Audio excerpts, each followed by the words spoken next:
Kalau kita beriman pada Allah Subhanahu Wa Taala, insya Allah Allah akan berikan tadi istad Allah. Allah akan berikan benteng dalam diri kita untuk memilah-milah mana yang sekiranya ini benar ataupun salah. Kalaupun kita ragu, kita bisa tanyakan ustaz-ustaz kita yang kita yakini beliau memiliki kapasitas untuk menilai apakah ilmu yang ini ustaz ini A, B yang disampaikan benar atau tidak. Itu bisa kita tanyakan kepada beliau. Yang jelas perbanyak kita ikut kajian-kajian tadi agar kita memperkuat ilmu yang taqawwi. Dan termasuk juga di dalamnya bukan sekedar kita belajar doang gitu. Maka dalam sebuah hadis, salah satu ilmu yang paling tinggi yang perlu kita kuasai adalah ilmu tentang Al-Quran. Karena kata Rasulullah SAW, khairukum man ta'allama al-Qur'ana wa 'allamah. Sebaik-baik kalian adalah orang yang belajar Al-Quran dan mengajarkannya. Artinya apa? Rasulullah SAW mengajar pada kita ilmu itu tidak boleh dipendam, didiemin aja gitu. Tapi ilmu itu dicari, didapatkan, diajarkan pada orang lain. Apakah ilmu Al-Quran atau ilmu yang lainnya. Karenanya kalau kita rajin ikut talim, jangan malu apa kita diminta tausiah gitu kan. Karena sudah banyak ilmunya gitu kan. Jangan bawa sini lebih banyak ilmu daripada saya gitu. Karena sering pamer siapa gitu. Masya Allah. Sering ikut talim gitu. Kaum muslimin berbagai macam talim itu. Masuk waktu itu ya kaum muslimin. Ketika dipanggil-panggil, kalau ada saya nggak ada maju, beliau maju, masya Allah. Beliau yang datang berbagai macam talim. Ilmu sudah banyak. Nah kita setelah memperbanyak ilmu, kita memperbanyak dengan membagikannya. Itulah ilmu tentang taqawwi.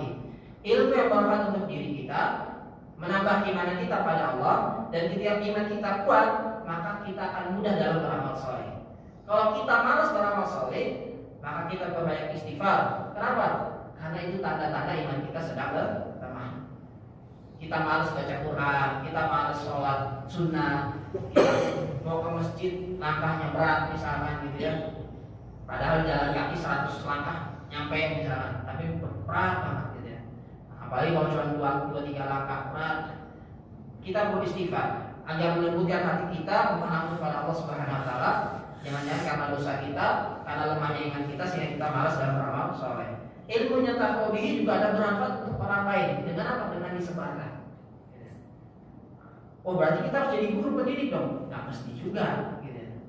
Kalau di antara kita sekarang pekerjaannya adalah sebagai guru, sebagai pendidik, maka perkuat. Gitu. Berarti itu sebuah hal yang takdir Allah yang baik untuk dia. Gitu. Para guru, para pendidik yang kehilangan momen ini.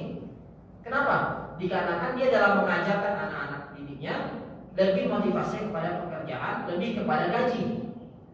Tidak ada niatan lillah, tidak ada niatan ini untuk melahirkan generasi muslim yang soleh dan solehah. Akhirnya apa? Dia ngajarin aja. Dia ngajar fisika, matematika, mengajarkan ilmunya dia gitu ya. Nggak ada niatan anaknya jelek ya, ngomongannya kasar, bodoh amat. Saya mengajar fisika, nggak ada hubungannya sama akhlak. Gitu. Masya Allah. Tandanya apa? Berarti orang ini mengajar hanya untuk mengejar yang sifatnya duniawi. Padahal ada potensi akhirat yang bisa dia dapatkan ketika dia Allah takdirkan menjadi seorang guru dan pendidik. Dan itu banyak semacam itu.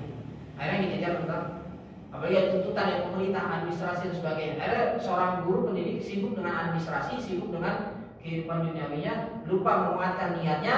Saya mengajar, saya mendidik ini dalam rangka melahirkan generasi muslim saleh dan salihah. Saya ingin menjadikan ilmu saya bermanfaat.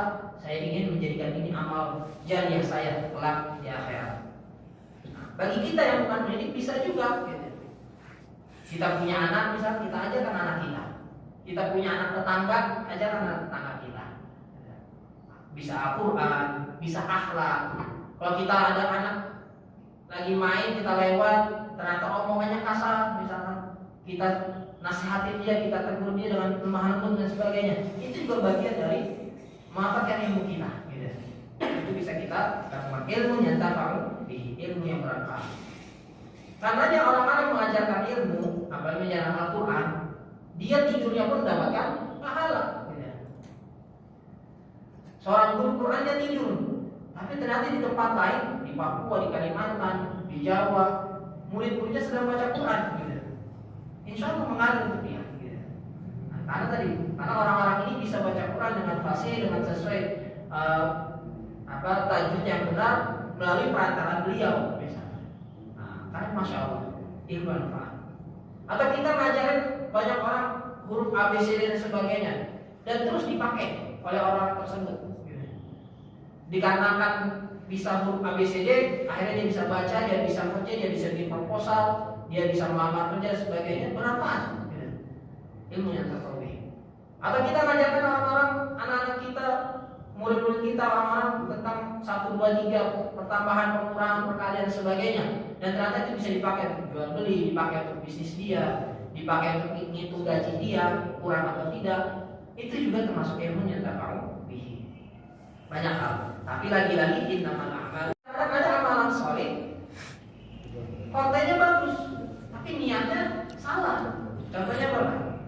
Contohnya misalkan ada orang-orang yang nulis surat ayat kursi di kertas, habis itu dilipet-lipet, taruh di kalung, gitu ya. Niatnya salah, gitu ya. Kalau pakai ini saya kuat, dibacok pelan-pelan, gitu. Ayat kursinya bagus benar, gitu. Tapi niatannya salah, gitu. Atau bukan tulisan amalan, kamu harus baca ayat kursi sekian kali, baca zikir sekian kali. Kalau kamu pengen dapat, misalkan tadi ilmu kebal, kalau kamu pengen dapat rezeki yang banyak sebagainya,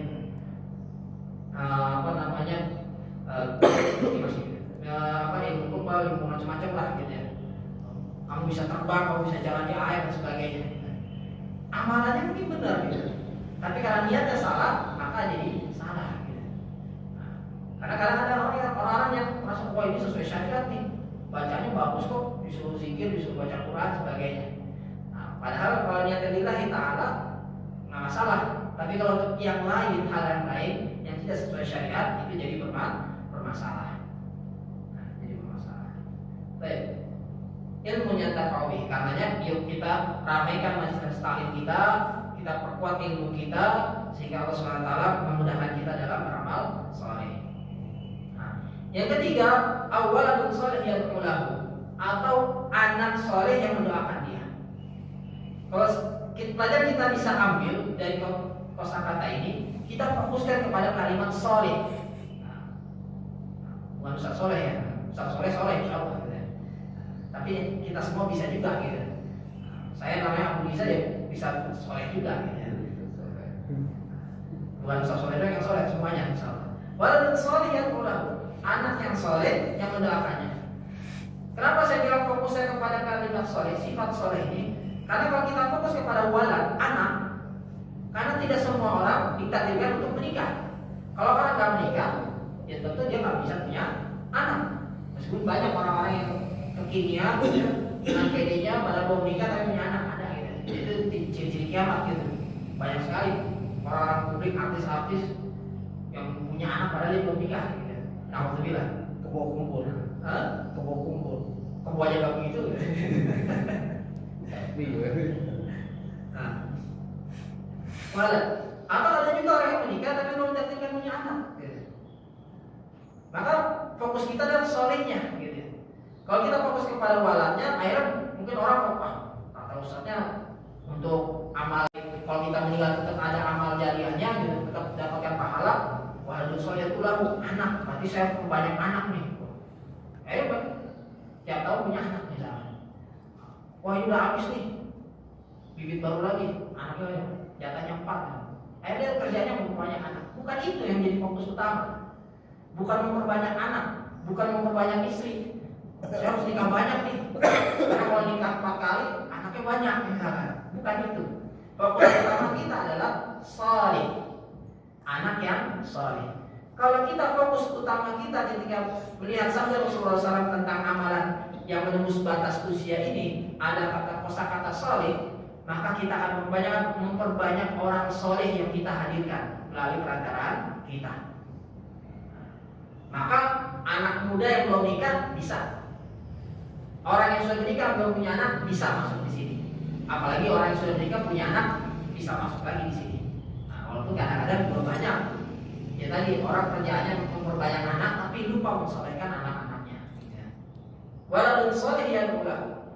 Fokus utama kita adalah kita memperbanyak orang-orang soleh di sekitar kita. Anak-anak yang anak tetangga kita, anak saudara kita, gitu. Atau bahkan tetangga kita, saudara kita. Kita nasihatkan, kita arahkan dia kepada kebaikan, kepada kesalehan. Bahkan sebuah hadis yang Rasulullah SAW ajarkan ketika perang Khaybar, yang ketika itu panglimanya adalah Ali bin Abi Thalib radhiyallahu anhu, li'an yahdika bika rajulan wahidan khairun laka min humurin na'am. Atau fi hadis riwayat al-ukhra khairun laka min ad-dunya wa ma fiha. Jika ada seseorang mendapatkan perantaraan hidayah melalui dirimu, kata Rasulullah SAW, maka itu lebih baik bagimu daripada unta merah. Atau dalam hadis yang lain, lebih baik bagimu daripada dunia dan seisinya. Artinya Rasulullah SAW ingin memberikan gambaran kepada kita. Kita berdakwah, kita membina orang untuk menjadi pribadi yang soleh dan solehah, untuk dekat dengan Allah Subhanahu Wa Taala. Itu gak ada apa-apanya nilainya dibandingkan apa itu dunia dan sebagainya. Kalau ditawarkan dunia itu gak ada apa-apanya dibandingkan keutamaan amalan tadi. Melalui perantaraan kita orang jadi bisa baca Quran, masya Allah, luar biasa. Melalui perantaraan kita yang tadinya malas ke masjid jadi datang ke masjid. Termasuk misalkan, wah saya nggak mau sholat masjid di situ, masjidnya begini-begini. Kita apa? Salah itu masjidnya, oke kok bersih, wangi dan sebagainya. Wah masjidnya kotor, enggak bersih, ayo kita ke masjid. Kalau kita menjadi perantara hidayah bagi orang yang rajin sholat, yang tadi menutup jilbab, yang menutup auratnya, jilbabnya, masya Allah, itu pahala luar biasa. Waladun soleh yad'u lahu. Kita ajarkan ilmunya, akhlaknya, memakai menutup auratnya, itu bisa juga menggait teman-temannya. Nah, ini tinggal jilbab, kan jilbab, iya karena aku pakai jilbab dia ikutan, masya Allah. Kejadian semacam itu, kejadian semacam itu. Karena anak kita kah atau karena menurut kita gitu, akhirnya menjadi pribadi yang saleh dan salihah. Walau dan salih yang pulang. Titik poin di sini kita diminta Rasulullah SAW untuk memperbanyak orang saleh dan salihah, diminta untuk berdakwah, diminta untuk membina, gitu ya. Menghadirkan generasi-generasi muslim yang saleh dan salihah. Jadi bukan sekedar kita sholat berpahala, tapi kalau kita meninggal selesai, gitu kan? Tapi kalau kita mengajarkan orang anak-anak tentang ilmu Islam, mengajarkan akhlak kepada dia, itu terus mengalir. Dan ini juga menjadi penguat bagi kita ketika kita telah meninggal. Maka misalkan kita meninggal dan tidak diketahui orang, misalkan kita mungkin pergi ke dunia lain, nggak tahu kalau kita sudah meninggal. Ya. Jadi nggak ada yang doain, tapi kita punya banyak jasa, banyak investasi kebaikan yang di semua orang misalkan. Maka kita tetap mendapatkan kebaikan tersebut. Karenanya maksud saya adalah kadang-kadang orang kalau sudah meninggal baru dia didoakan dan sebagainya. Tapi didoakan pun ketika banyak investasi kebaikan yang dia lakukan, dia dapat pahalanya. Terus mengalir pahalanya. Ihdah taufan terus mengalir pada dirinya. Dia punya anak banyak, anak-anaknya soleh, sering baca Quran, sering ibadah, ngalir untuk dia. Dia punya banyak murid-muridnya soleh dan solehah, ngalir pahala dia. Muridnya ngajarin lagi untuk muridnya lagi, anaknya ngajarin ke anak cucu dan sebagainya, terus mengalir pahalanya kepada orang tersebut. Meskipun mungkin tidak secara spesifik mendoakan orang yang telah meninggal tersebut, tapi tetap mengalir dikarenakan apa? Amal investasi gitu, nembar benih kebaikan di banyak tempat, bukan nembar benih anak di tempat, nembar benih kebaikan di banyak tempat. Gitu. Akhirnya dia menuai hasil di akhirat. Itu yang pertama. Itu baru hadis pertama ya Pak ya. Bahkan hadis yang berikutnya yang mirip-mirip dalam diriwayatkan oleh Abu Hurairah radhiyallahu anhu, beliau bersabda, "Inna mimma yalhaqul mu'min min 'amalihi wa hasanati ba'da mautihi ilman 'allamahu," ilmu yang dia ajarkan. Nah, tadi sudah disebutkan ilmu manfaat itu salah ininya aspeknya adalah kita mengajarkan ilmu tersebut. Dan tentunya kita harus banyak belajar. Wa nasya'u, dan juga ditebarkan. Wa waladun shalih tarakahu, anak saleh yang ditinggalkan. Karena jangan sampai ketika kita meninggal yang apa jangan. Kan banyak yang begitu Pak. Ini saya bayar deh kalau ngaji kuburan orang tua saya, masya Allah. Anaknya malah ngaji. Anaknya nonton aja orang yang pada ngaji. Nah, jangan sampai begitu gitu. Nggak sopan anaknya begitu kan. tentang punya uang. Apalagi kalau orang belum meninggal ya orang tua udah begituin. Oh, capek maksudnya kasih foto mati jompo aja dah. Belum meninggal orang tua udah dikurang ajarin gitu ya. Udah meninggal dia bayar orang lagi. Tolong ngaji untuk orang tua saya. Bukan tidak boleh gitu. Ngajak ngaji bareng boleh gitu. Tapi jangan bayar orang gitu. Apa bedanya? Kalau ngajak itu dia ikut ngaji gitu.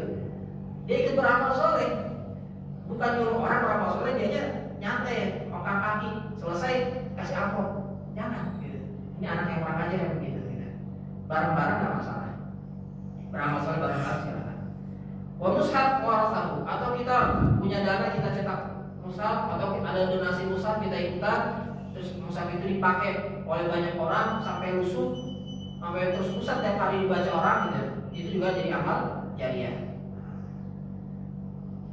Au masjid banahu, atau masjid yang dia bangun. Bahkan dalam sebuah hadis, walau kami hasbunallah, meskipun kontribusi kita hanya sebesar sarang burung apa ya? Kotor itu burung iprit kali, emprit.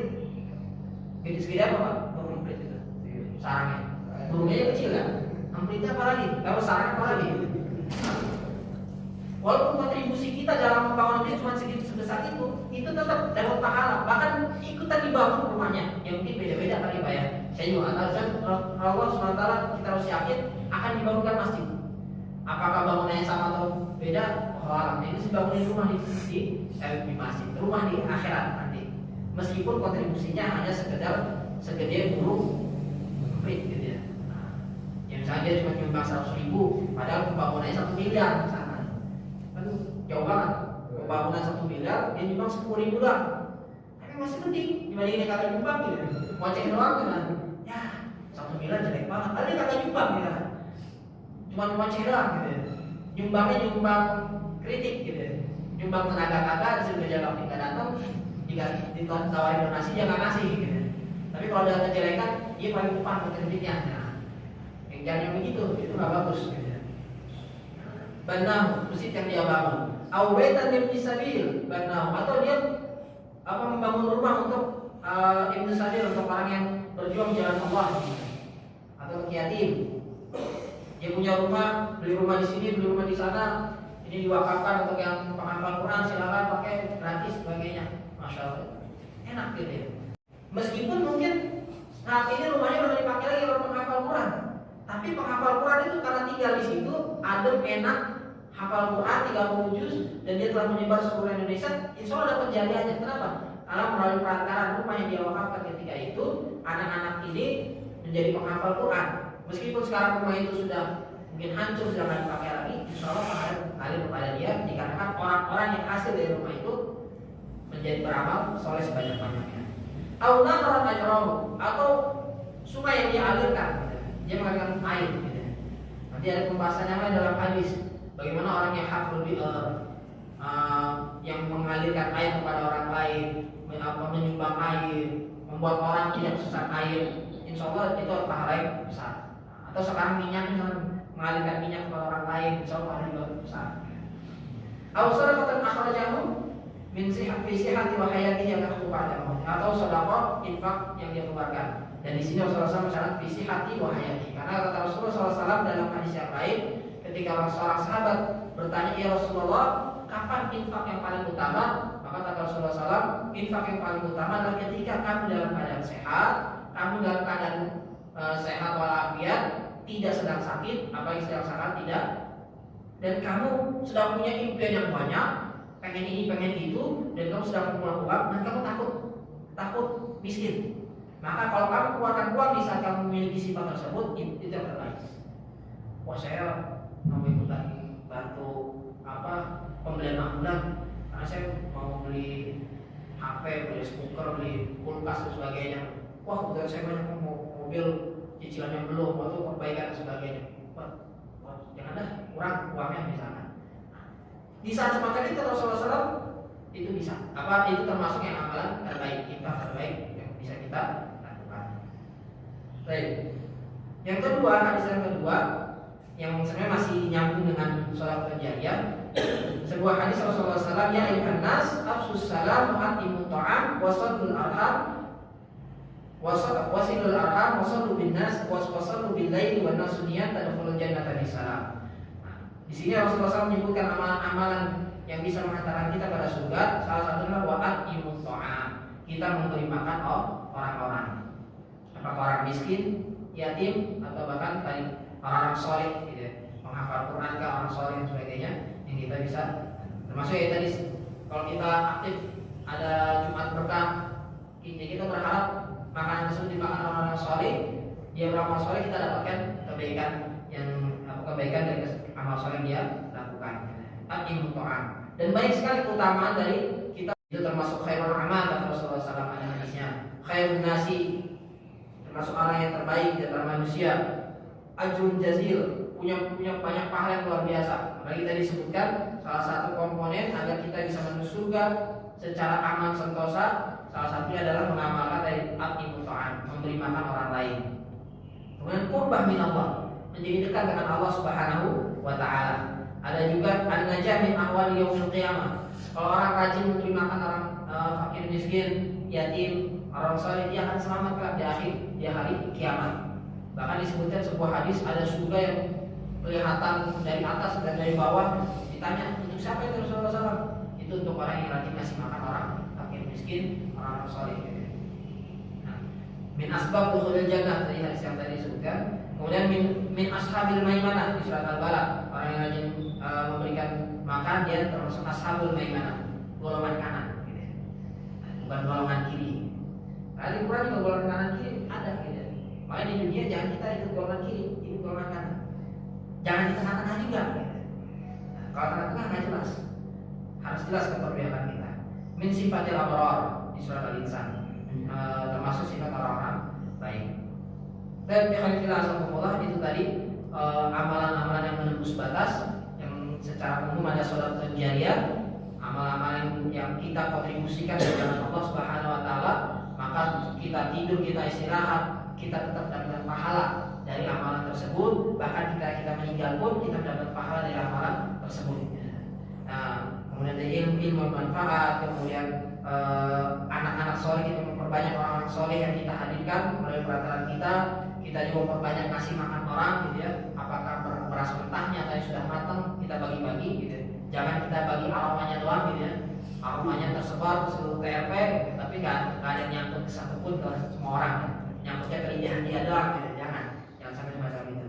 Ya kayak tukang sate kan nyebar kemana-mana, jangan sampai gitu.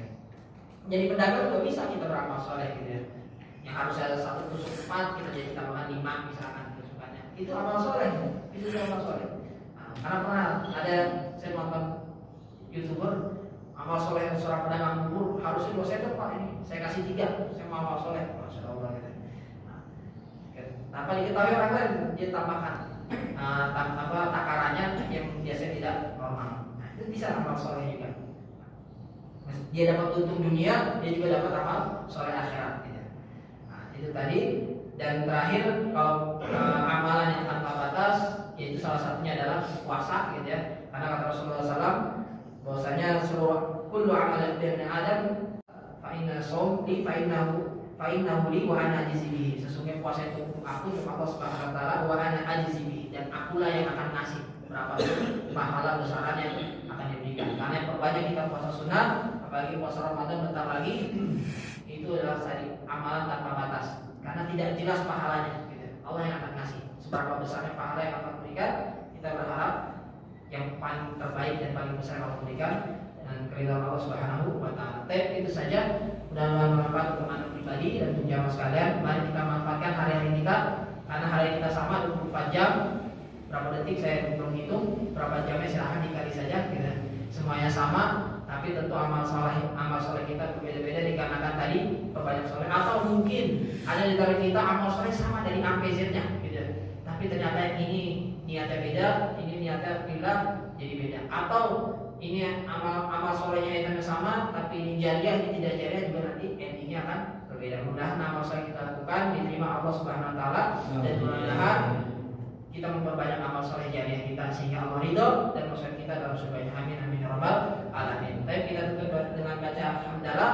Alhamdulillahirabbil alamin. Subhanakallahumma wa bihamdika asyhadu an la ilaha illa anta astaghfiruka wa atubu ilaik. Assalamualaikum warahmatullahi wabarakatuh.